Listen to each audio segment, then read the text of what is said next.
Bismillahirrahmanirrahim. Alhamdulillah Rabbil Alamin.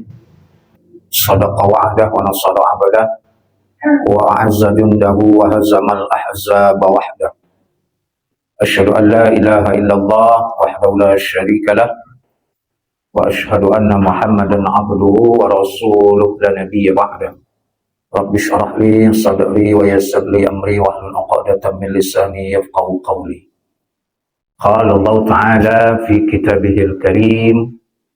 A'udzu billahi minasyaitonir rajim. Bismillahirrahmanirrahim. Laula tastaghfiruna Allah la'allakum turhamun. Shadaqallahul azim. Bapak Ibu jamaah yang dimuliakan oleh Allah Subhanahu wa taala, bersyukur kita kepada Allah dengan mengucapkan alhamdulillah rabbil alamin atas nikmat dan karunia yang Allah berikan kepada kita. Kemudian salawat dan salam kepada Nabi kita Muhammad sallallahu alaihi wasallam. Allahumma shalli ala sayyidina Muhammad wa ala ali sayyidina Muhammad. Mudah-mudahan dengan kita senantiasa memperbanyak salawat, kita mendapatkan syafaat dan mendapatkan pertolongan, dan semoga Allah mudahkan segala urusan kita selama kita hidup di muka bumi ini. Amin ya rabbal alamin. Bapak Ibu jamaah yang dimuliakan oleh Allah Subhanahu wa taala, yang saya hormati ketua musalla beserta jajaran pengurus, kemudian para tokoh agama, para alim ulama cerdik pandai, dan juga orang-orang tua kami dan kita semuanya jamaah Bapak Ibu yang hadir pada kesempatan yang berbahagia ini. Mudah-mudahan kita termasuk hamba-hamba Allah yang Allah cintai. Amin ya rabbal alamin. Baik, terlebih dahulu saya minta maaf. Kepada siapa saya minta maaf? Ya, saya minta maaf ya terutama sekali kepada orang tua kita Bapak Haji Rashid. Ya, karena tadi sore setelah sholat asar saya ditelepon sama salah seorang pengurus Masjid Raya Baitur Rahman, Pak Ustadz Bobi. Apa tuh? Bisa malam nih habis maghrib mengisi pengajian di sana. Jadi saya jawablah, ya kan? Apa jawaban saya? Aduh Pak, mohon maaf betul. Pada malam hari ini habis maghrib saya mengisi di musola ketua Masjid Baitur Rahman. Apa tak pojol gelaknya? Kalau orang Melayu bilang pojol, ketawa, ya kan? Situ Ustaz, iya. Jadi ditanya, ya. Kalau tak salah saya Ustaz, di musola sana Jumat malam Sabtu. Iya, tapi sudah berubah, kata Pak Ketua. Tentu saya menyampaikan apa kata Pak Ketua, ya kan? Oh gitu Ustaz, iya. Jadi saya mohon maaf. Saya mohon maaf Pak Ketua, ya kan? Nanti tolong sampaikan permohonan maaf saya kepada ya, salah seorang pengurus yang nelpon tadi. Ya, insya Allah lain kesempatan. Ya, ada orangnya? Ada. Oke, baik Bapak Ibu yang dimuliakan oleh Allah Subhanahu wa taala. Ada salah seorang ulama besar yang bernama Atta As-Silmi atau As-Salami. Ya, jadi kajian kita pada kesempatan berbahagia ini tentang betapa pentingnya ikhlas, karena ikhlas itu berbuah surga. Ada salah seorang ulama yang bernama Atta As-Silmi atau Atta As-Salami.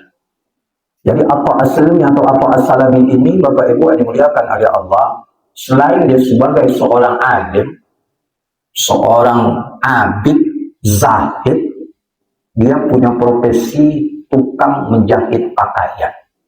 Itu Atta As-Silmi. Siapa yang tak kenal dengan Atta As-Silmi atau Atta As-Salami pada masanya? Jadi kalau orang menyebut nama beliau, pasti ya terlintas di benak orang tersebut, masyarakat tersebut, selain dia ulama, ya orang alim, orang zahid, abid, dia juga punya profesi tukang menjahit pakaian. Singkat cerita Bapak Ibu yang dimuliakan oleh Allah, pada suatu ketika Atta As-Silmi atau Atta As-Salami ini mendapat proyek membuat pakaian. Ya, mendapat proyek membuat pakaian. Dan pakaian itu pakaian yang sangat istimewa. Ya, kenapa dia bilang pakaian ini merupakan pakaian yang sangat istimewa yang dia buat? Kenapa dia katakan proyek pembuatan pakaian ini seumur-umur hidup saya inilah yang sangat istimewa? Ya, apa alasannya? Yang pertama, alasannya pakaian itu dibuat membutuhkan waktu relatif lama, berbulan-bulan. Dan yang kedua, apa asilmi ini atau apa asalami ini membuat pakaian tersebut ya sampai begadang, ya sampai larut malam, tak seperti pakaian-pakaian yang pernah dia buat. Dan yang ketiga, sudah barang tentu pakaian ini karena istimewa, tentu harganya juga istimewa. Maka dia buatlah Bapak Ibu yang dimuliakan oleh Allah Subhanahu wa taala pakaian tersebut karena pakaian ini sangat istimewa. Ya, sudah selesai pakaian ini dia buat, kemudian pakaian ini dia antar untuk dia jual kepada orang yang profesinya tukang jual beli pakaian. Ya, dia pergi ke pasar, dia jual pakaian ini. Ya, kepada siapa? Kepada tukang jual beli pakaian. Setiba sampai di pasar, Bapak Ibu yang dimuliakan oleh Allah, dia juallah barang ini.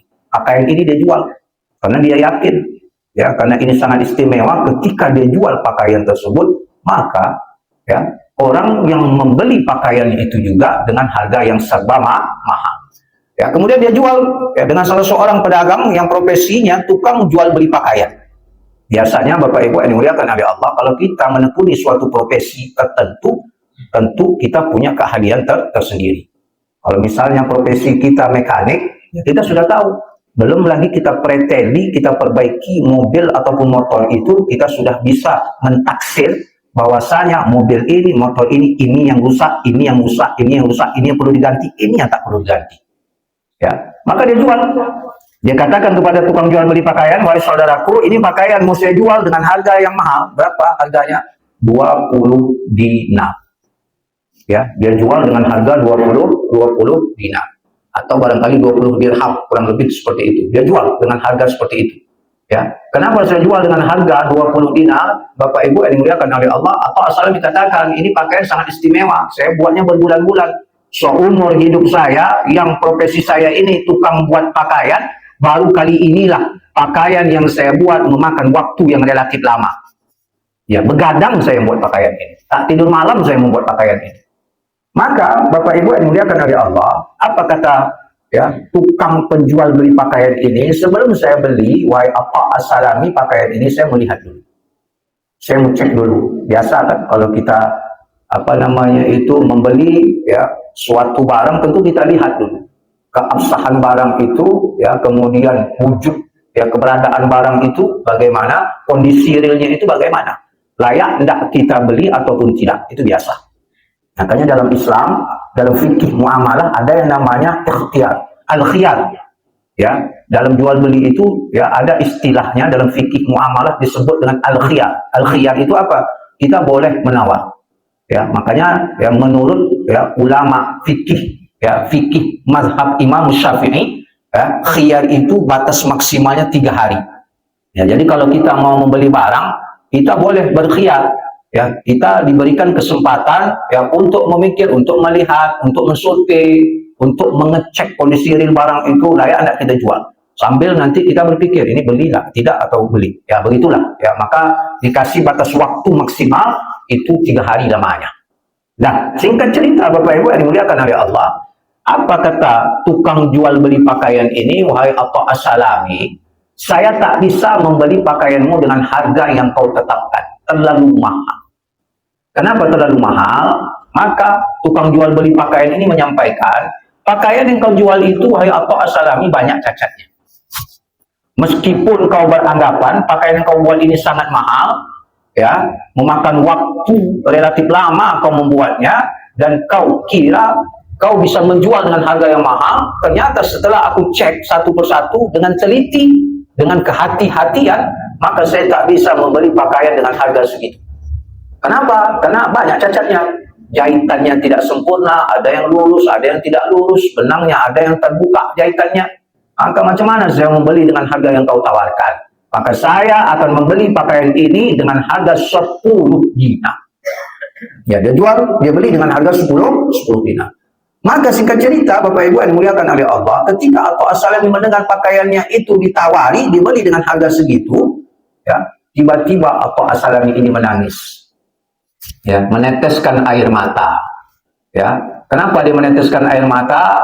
Ya, kemudian ditanya oleh tukang jual beli pakaian, wahai Atta As-Salami, kenapa kau meneteskan air mata? Apakah kau tersinggung ya dengan harga yang aku sampaikan tadi? Kalau kau merasa tak enak hati, ya maka aku belilah dengan harga sesuai yang engkau sampaikan kepadaku. Ya, itu kata tukang jual beli pakaian. Maka apa jawab Atta As-Salami? Wahai saudaraku, sesungguhnya saya ini menangis bukan karena pakaian aku kau beli dengan harga segitu. Nah, bukan itu yang menyebabkan aku menangis. Tapi apa yang menyebabkan aku menangis, kata Atta As-Salami atau Atta As-Silmi, sesungguhnya kau sebagai tukang jahit saja mengetahui ya letak cacatnya pakaian yang saya buat. Kau sebagai tukang ataupun profesi ya tukang jahit pakaian, tahu kau cacatnya pakaian yang saya buat. Ya, di sana ada cacatnya, di situ ada cacatnya. Ternyata jahitan pakaian yang saya buat ini tidak sempurna, ada yang lurus, ada yang tak lurus. Ya, kau sebagai tukang jahit pakaian mengetahui cacatnya barang yang saya buat ini. Bagaimana Allah Subhanahu wa Ta'ala? Ya, kamu sebagai tukang jahit pakaian saja mengetahui cacatnya pakaian yang saya buat. Bagaimana Allah Subhanahu wa Ta'ala menilai seluruh amal-amal yang saya perbuat? Maka Atta As-Salami mengatakan, wahai saudaraku, usia saya ini sekarang sudah beranjak 60 tahun. Ya, yang saya khawatirkan nanti selama kurang lebih 60 tahun saya beribadah kepada Allah Subhanahu wa Ta'ala, ternyata ya tidak ada satu amal kebaikan yang diterima oleh Allah Subhanahu wa Ta'ala. Ya, apa maknanya Bapak Ibu yang dimuliakan oleh Allah Subhanahu wa Ta'ala? Seluruh amal kebaikan yang kita kerjakan selama hidup di muka bumi ini, tak ada satu orang pun yang bisa menjamin itu diterima. Ya, bukan berarti saya katakan seperti ini besok Bapak Ibu tak pernah ke masjid, ke musola lagi. Tidak, bukan begitu. Ya, tapi paling tidak kita berikhtiar. Ya, apa yang kita buat itu bagaimana bisa diterima oleh Allah? Tentu ada ketentuan dan syarat-syaratnya bagaimana amal kebaikan kita itu bisa diterima oleh Allah Subhanahu wa Ta'ala. Maka Bapak Ibu jamaah dimuliakan oleh Allah Subhanahu wa Ta'ala, setiap amal yang kita lakukan itu semuanya tergantung niat kita. Maka Nabi katakan dalam hadisnya, innamal a'malu binniyat. Sesungguhnya amal kebaikan itu tergantung. Perbuatan yang kita lakukan itu tergantung daripada niat kita. Dalam kaidah fikih itu disebut dengan al-umur bimaqasidiha. Segala persoalan, perkara-perkara yang kita buat itu tergantung niat kita. Ya, motivasi kita itu untuk siapa sebenarnya? Maka Bapak Ibu yang dimuliakan oleh Allah, orang kalau melakukan suatu perbuatan sudah niat dia semata-mata karena Allah, ternyata perbuatan yang dia lakukan itu tak sempat dia lakukan, maka itu sudah dicatat oleh Allah Subhanahu wa Ta'ala sebagai amal kebaikan. Maka kata Nabi Muhammad SAW, man hamma, barang siapa yang melakukan ya amalan kebaikan, man hamma amalan amalan hasanah, ya, barang siapa yang melakukan amal kebaikan, ya, falam ya'malha falahu hasanatun kamilah. Barang siapa yang melakukan amal kebaikan, belum sempat amal kebaikan itu dia lakukan, falam ya'mal biha falahu hasanatun kamilah. Sesungguhnya itu telah dicatat oleh Allah sebagai amalan yang sempurna bagi dia. Ya, tak sempat kita nak buat. Ya, misalnya Bapak Ibu yang dimuliakan oleh Allah, kita berniat hari ini ada pengajian habis sholat maghrib di musola. Dan niat kita nanti saya nak pergi. Tiba-tiba tak jadi kita pergi. Kenapa? Karena ada uzur syar'i. Dan tiba-tiba kita sakit perut, tiba-tiba kita sakit kepala, ataupun tiba-tiba penyakit kita kambuh, tapi kita dah berniat, maka tak usah khawatir, berarti itu sudah dicatat oleh Allah, falahu hasanatun kamilah. Bagi dia telah melakukan suatu amalan kebaikan yang sempurna di sisi Allah Subhanahu wa Ta'ala. Maka Bapak Ibu jamaah yang dimuliakan oleh Allah, di dalam kitab Ta'lim Muta'allim, ya, para ulama memberikan pesan kepada kita. Apa kata ulama? Kam min amalin yatasawwaru bi surati a'malid dunya. Ya, berapa banyak orang yang melakukan amal-amal yang casingnya itu duniawi. Ya, kam min amalin yatasawwaru bi surati a'malid dunya. Ya, berapa banyak orang melakukan amal-amal yang casingnya itu duniawi. Apa amal-amal yang casingnya itu duniawi, Bapak Ibu? Ya, casingnya itu duniawi, tetapi berbuah akhirat. Ya, amalan itu casingnya duniawi, tapi berbuah akhirat. Apa sebabnya? Bihusnin niyah. Karena niat kita yang baik. Kam min amalin yatasawwaru bi surati a'malid dunya. Berapa banyak orang melakukan amalan dunia. Apa amalan-amalan dunia itu? Salah satunya, Bapak Ibu jamaah yang dimuliakan oleh Allah Subhanahu wa taala, contoh ya, kita bekerja. Ya, kita bekerja itu amalan dunia. Kita mencari nafkah itu amalan dunia. Tapi bisa tak amalan dunia itu berbuah akhirat? Bisa. Siapa bilang tak bisa? Itu bukan saya mengatakan, tapi Nabi yang mengatakan. Ya, bekerja itu amalan dunia. Apa tujuan kita? Motivasi kita itu bekerja untuk apa? Salah satunya apa? Supaya kita tidak menjadi orang yang pinta meminta. Supaya kita bisa memenuhi kebutuhan keluarga. Itu salah satu motivasi kita bekerja. Maka bekerja itu amalan dunia, meskipun casingnya itu duniawi, tapi dia bisa berbuah ya amalan akhirat. Ya, kenapa? Bihusni niyah. Maka kata Nabi Muhammad SAW, ada kisah Bapak Ibu yang dimuliakan oleh Allah. Pada suatu ketika Nabi Muhammad SAW sedang berbicara dengan para sahabat. Ketika Nabi bercengkrama, bercakap-cakap dengan para sahabat, ada salah seorang pemuda lewat di depan mereka. Ya, pemuda itu lewat. Pemuda itu ganteng, tubuhnya kekal, usianya masih muda, belia. Lewatlah di depan Nabi dan di depan para sahabat. Kemudian ketika pemuda itu lewat, ada salah seorang sahabat ini ya meremehkan. Siapa yang diremehkan? Meremehkan pemuda yang lewat tadi. Dalam hal apa dia meremehkan pemuda itu? Meremehkan pemuda itu dalam hal untuk apa pemuda itu bekerja. Nah, begitulah. Jadi sahabat ini ngomong lihat di depan Nabi dan di depan sahabat yang lain. Alangkah kasihannya lah pemuda itu. Kalau usianya masih muda, belia, ya, kemudian ya wajahnya yang tampan, yang rupawan, tubuhnya yang kekar, dia gunakan, dia manfaatkan untuk jihad di jalan Allah, lebih baik bagi dia. Maka mendengar itu, Nabi Muhammad SAW murka sejadi-jadinya dengan sahabat itu, marah dia dengan sahabat itu. Apa kata Nabi Muhammad SAW? Wahai sahabatku, ketahuilah, ya, kau jangan meremehkan orang yang mencari nafkah. Kau jangan meremehkan orang yang bekerja. Kalau seandainya laki-laki muda itu, ya, dia mencari nafkah, dia bekerja untuk kebutuhan dia, supaya dia terhindar daripada pinta meminta, maka Nabi katakan, maka nilainya itu sama dengan jihad di jalan Allah. Itu kata Nabi. Ya. Kalau seandainya pemuda itu mencari nafkah, bekerja dia, ya, kemudian upah dari dia bekerja itu dia peruntukkan untuk memenuhi kebutuhan istri dan anak-anaknya di rumah, maka tegas Nabi juga katakan itu juga nilainya sama dengan jihad di jalan Allah. Tapi kata Nabi, kalau laki-laki itu bekerja, dari hasil bekerja dia dapat upah itu dia habiskan kepada perkara-perkara tak ada faidahnya, ya, berpoya-poya dia.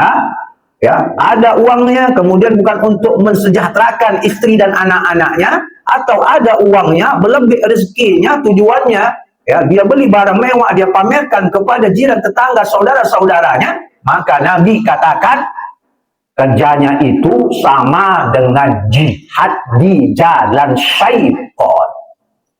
Ya, maka Bapak Ibu yang dimuliakan oleh Allah, ini amalan dunia, tapi buahnya akhirat. Kenapa? Bihusnin niyah. Niat kita yang baik. Apa contohnya lagi? Selain bekerja. Niaga. Ya, itu bagian bekerja. Contoh yang lain Bapak Ibu yang dimuliakan oleh Allah, makan. Ya, makan itu hukumnya apa? Mubah. Bisa tidak perkara mubah itu, hukum asal makan itu dalam Islam adalah boleh, mubah, jaiz. Tapi bisa tidak berbuah pahala? Bisa tidak? Bisa. Bagaimana caranya makan itu bisa berbuah pahala? Nah, mubah itu kan sebetulnya kan hukum asalnya boleh dilakukan, boleh tidak. Dilakukan tak apa-apa, tak dilakukan tak apa-apa. Itu hukum mubah. Berarti pemahaman kita kalau seperti itu ya tak dapat pahala. Beda dengan sunnah. Kalau sunnah kita kerjakan dapat pahala, kita tinggalkan salah. Ya, ini perlu saya luruskan. Hukum sunnah itu jangan diulang-ulang lagi, ya kan? Jangan diulang-ulang. Tinggalkan pemahaman-pemahaman yang agak keliru itu.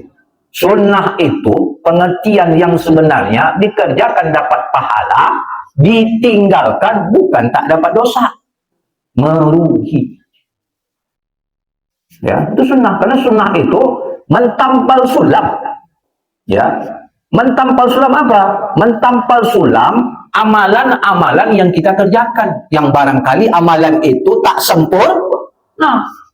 Tapi kalau rukunnya tak kita tunaikan, syaratnya tak kita penuhi, itu tak bisa ditampal sulam dengan perkara sunnah.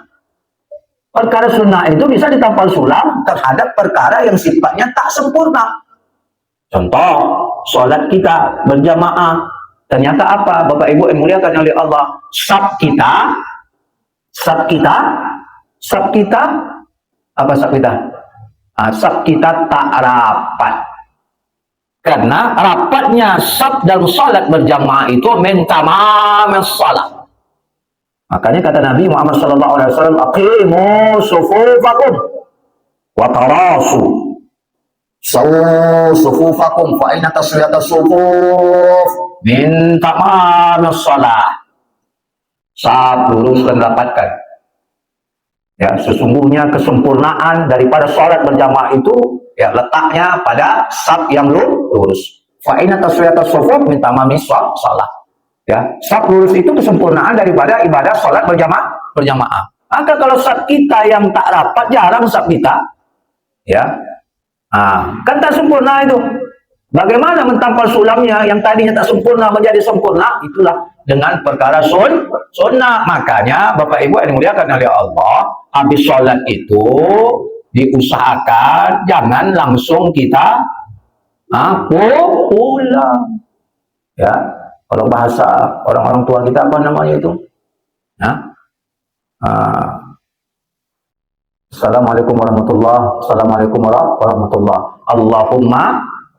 Allahumma, kalau dalam bahasa orang tua kita itu apa? Allahumma lantas jalan. Ya, salam kiri, salam kanan, langsung balik. Bacalah dulu zikir. Paling tidak astaghfirullahalazim. Ya, astaghfirullahalazim. Itu kan perkara sunnah.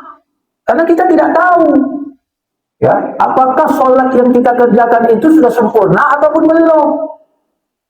Maka bila mana ada yang tidak sempurna, disempurnakan, ditutupi aib yang tidak sempurna dalam sholat kita itu dengan perkara sunnah. Apa dia? Habis sholat, assalamualaikum, salam kiri, salam kanan, salam kiri, zikir kita istighfar 3 kali, la ilaha illallah wahdahu la syarika lah, lahul mulku wa lahul hamdu yuhyi wa yumiitu wa huwa ala kulli syai'in qadir. Itu tujuannya. Maka Bapak Ibu yang muliakan oleh Allah, bagaimana caranya supaya perkara mubah ini, makan itu kan mubah, ya kan? Boleh. Kalau pemahaman kita boleh dikerjakan, boleh tidak, berarti tak dapat pahala. Tapi bagaimana perkara mubah itu bisa berbuah pahala dari Allah Subhanahu wa Ta'ala?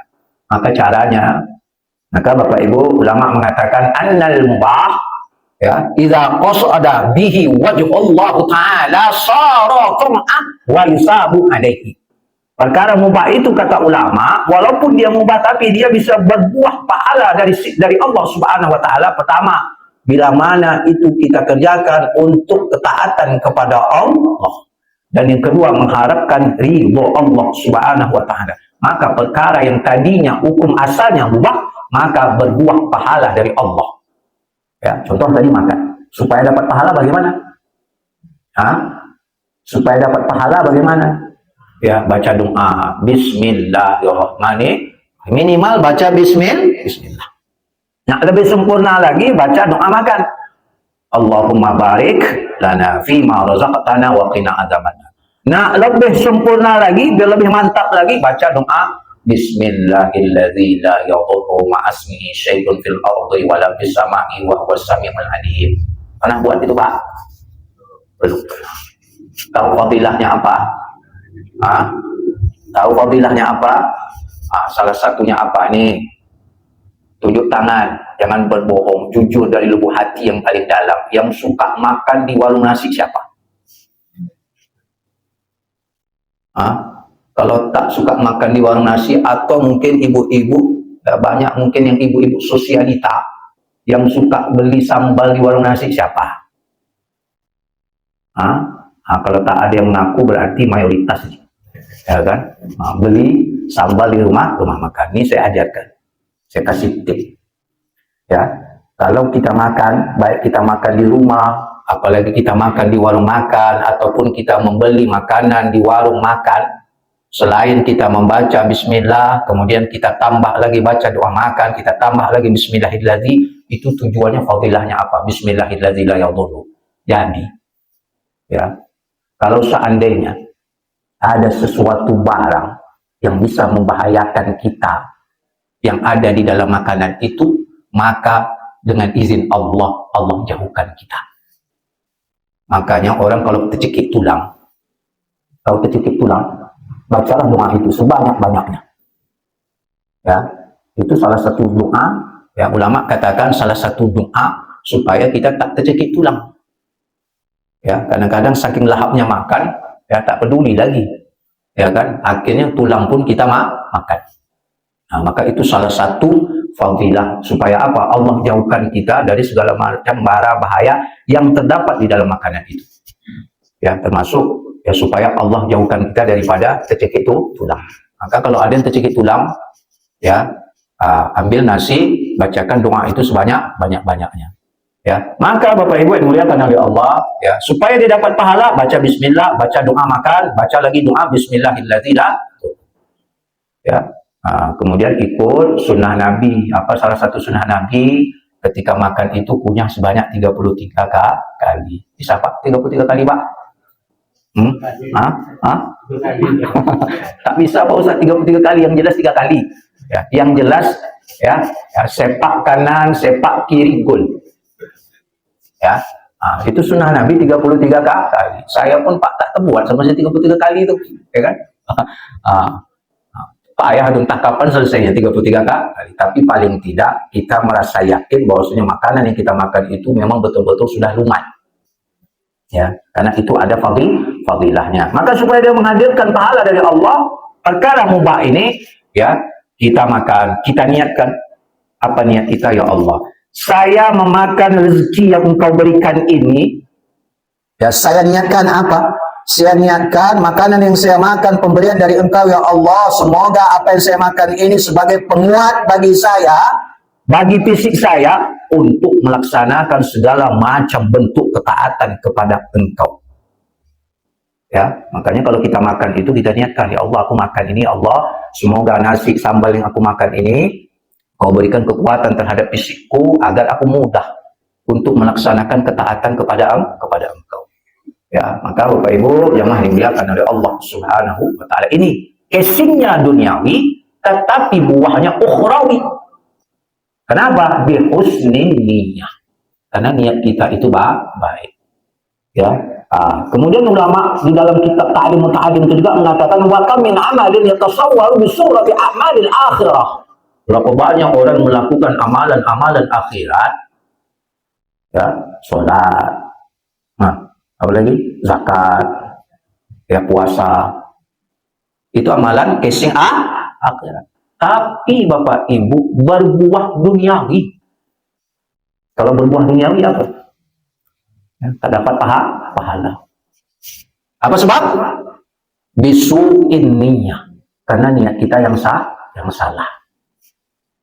Ya, niat kita yang salah. Maka Bapak Ibu jamaah dimuliakan oleh Allah Subhanahu wa taala, ya, niat ikhlas ini penting karena itu merupakan syarat agar segala amal kebaikan kita diterima oleh Allah Subhanahu wa taala.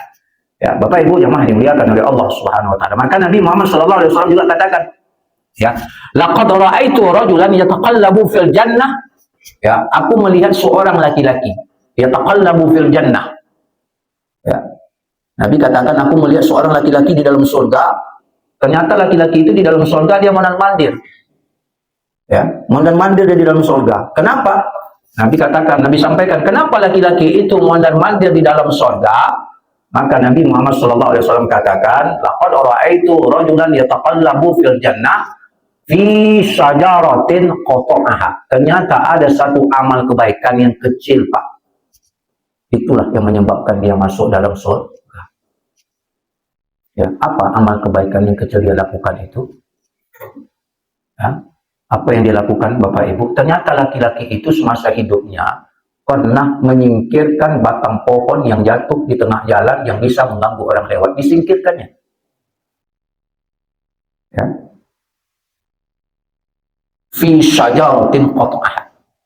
Itulah yang menyebabkan laki-laki itu Allah masukkan ke dalam surga. Makanya Bapak Ibu, dibiarkan oleh Allah, ya, kita boleh, ya, kita boleh confident terhadap amal kebaikan yang kita lakukan. Ya. Tapi terkadang Bapak Ibu, belum tentu amal kebaikan yang besar yang kita lakukan itu Allah berikan ridhonya kepada kita. Bisa saja amal kebaikan kecil yang kita lakukan secara konsisten, istiqomah, itulah yang Allah berikan ridhonya kepada kita. Ya, maka Bapak Ibu jamaah yang dimuliakan oleh Allah Subhanahu wa taala, dalam Islam, ya, apa syarat supaya amal kebaikan kita itu diterima oleh Allah Subhanahu wa taala? Allah katakan, Nabi katakan dalam hadis qudsi, "Innallaha la yaqbalu minal amal illa ma kana law khalisan wa batughiya bihil wajha." Ya, syaratnya cuma dua. Supaya amal kita itu diterima oleh Allah. Pertama, kata Nabi Muhammad SAW, ya, mengharapkan ridho Allah dan ikhlas semata-mata karena Allah Subhanahu wa taala. Bapak Ibu jamaah yang dimuliakan oleh Allah Subhanahu wa taala, inilah yang sangat penting harus kita perhatikan. Maka saya selalu menyampaikan motivasi kita melakukan amal kebaikan itu bukan untuk mencari pahala yang pertama dan utama, bukan. Ya, tapi motivasi apa? Ya, terhadap amal kebaikan yang kita lakukan untuk mengharapkan ridho Allah. Kalau Allah ridho, maka Allah berikan pahala kepada kita. Tapi kalau Allah tidak ridho, ya, maka kita tidak mendapatkan pahala dari Allah Subhanahu wa taala. Maka kayak kita sholat ini, ya kan, kita niatkan semata-mata untuk Allah. Ya, kita berzikir, kita niatkan semata-mata karena Allah Subhanahu wa taala. Kita melakukan amal-amal kebaikan yang lainnya, kita niatkan semata-mata karena Allah. Kalau kita niatkan semata-mata karena Allah, dunia kita dapat, akhirat kita dapat. Tapi kalau niat kita itu salah, bisu'in niat, maka buahnya cuma dunia saja, sedangkan pahalanya tidak Allah berikan kepada kita. Maka Bapak Ibu jamaah dimuliakan oleh Allah, ya. Kemudian, ya, yang terakhir yang perlu saya sampaikan, jangan pernah kita meremehkan amal kebaikan yang kecil. Ya. Makanya penting, saya juga selalu mengatakan perkara yang sangat berat dalam melakukan ibadah kepada Allah itu adalah istiqamah. Istiqamah itu paling berat. Ya, al-istiqamatu khairum min alfil karamah. Istiqamah itu lebih baik daripada 1000 keramat yang kita punya. Ya, kalau Bapak di rumah punya usaha 1000 ternak tuyul, itu belum apa-apa dibandingkan istiqamah dalam beribadah. Belum ada apa-apanya. Ya kan? Yang mahal itu istiqamah. Biar kecil pahalanya, tapi istiqamah rutin kita buat. Ya, bisa saja perkara yang kecil itu istiqamah kita buat, kita kerjakan, itulah Allah turunkan keridhoannya kepada kita. Kemudian jangan pernah kita meremehkan segala macam bentuk dosa kepada Allah. Terkadang ada kita Bapak Ibu yang dimuliakan oleh Allah, kita menganggap sepele dosa kecil. Ya, dosanya kecil. Saya cuma mencuri 1000 rupiah. Orang mencuri ratusan miliar, puluhan miliar. Ya, santai-santai saja dia berjalan. Tak ada rasa takut. Tak mungkin lah saya mencuri cuma 5.000, 10.000. Ya, kemudian Allah kasih azab. Tak mungkin. Itu banyak tuh. Maling-maling uang rakyat. Tak ada Allah azab. Ya, semakin nyenyak dia tidur. Itu kita menganggap remeh dosa kecil. Ternyata bisa saja dosa kecil yang kita kerjakan, kemudian kita anggap remeh, rupanya Allah kasih kontan, kiss murkanya kepada kita. Kenapa? Karena kita menganggap remeh, menganggap sepele dosa kecil. Ya, Bapak Ibu jamaah dimuliakan oleh Allah Subhanahu wa taala. Itulah yang berkaitan dengan pentingnya kita ikhlas dalam melakukan amal kebaikan, karena ikhlas itu akan berbuah surga dari Allah Subhanahu wa taala. Maka Bapak Ibu, niatul mukmin khairum min amali. Ya, niatnya seorang mukmin itu niatul mukmin khairum min amali. Niatnya seorang mukmin itu lebih baik daripada amal yang dia lakukan. Apa maksudnya? Terkadang ada orang tanpa amal, Pak. Ada orang tanpa amal. Ya, cukup dia dengan niat. Ternyata dengan niat yang baik itu Allah kasih pahala kepada dia. Saya selalu juga menyampaikan, ya, misalnya bapak ibu bangun tengah malam, ya, niat nih, ya, ingin sholat tahajud. Ternyata kebablasan. Bangun-bangun orang sudah azan subuh. Ibu kerjakan tahajud enggak? Enggak kan? Bapak kerjakan tahajud enggak? Tapi bapak kan sudah pasang niat. Itulah yang dimaksud niatul mukmin khairum min amali. Tanpa amal, cuma dengan niat berbuah pahala. Dia pasang niat nak melakukan sholat tahajud jam 2 pagi. Ternyata ketika bangun kebablasan, udah azan subuh. Itu sholat tahajud itu dinilai oleh Allah, kita sesungguhnya sudah mengerjakan sholat tahajud. Meskipun kita tak mengerjakannya. Kenapa? Karena kita sudah pasang niat, sudah ikhtiar, ternyata ketika bangun, rupanya orang sudah azan subuh. Inilah yang disebut dengan sedekahnya Allah kepada hamba-hambanya. Bapak Ibu yang dimuliakan oleh Allah, demikian mudah-mudahan ada manfaatnya bagi kita semuanya.